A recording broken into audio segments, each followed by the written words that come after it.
Додека синдикатите и работниците секојдневно алармираат за тешката материјална состојба, особено на вработените со најниски примања, функционерите се веќе во пресметки за колку ќе им се зголеми платата следниот месец.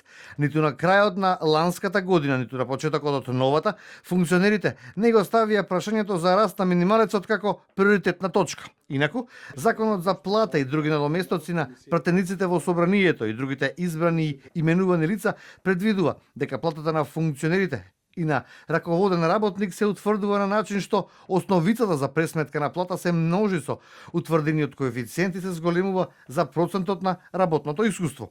Според пресметките на ССМ би изнесувало новото зголемување на функционерските плати од 200 до 300 евра. Зависи колку е висока функцијата. Работното искуство се вреднува така што платата во месечен износ се зголемува процентот утврден за работното искуство од 0,5% за секоја започната година работен стаж, а најмногу до 20%. Основица за пресметување на платата е просечната, исплатена месечна плата по вработен во Републиката за претходната година според податоците на Државниот завод за статистика.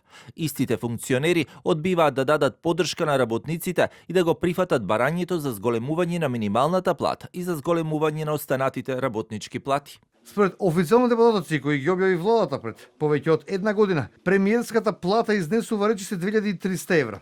Вице-премиерските и министерските плати се на ниво од речиси 1900 евра. Пратениците месечно добиваат плата од околу 2000 евра. Од друга страна, на работничко семејство му се потребни 2,6 минимални плати за да ги покрие само најосновните потреби, односно за една синдикална минимална кошничка, а еден функционер со својата плата може да си дозволи 2 до 2,5 синдикални минимални кошнички.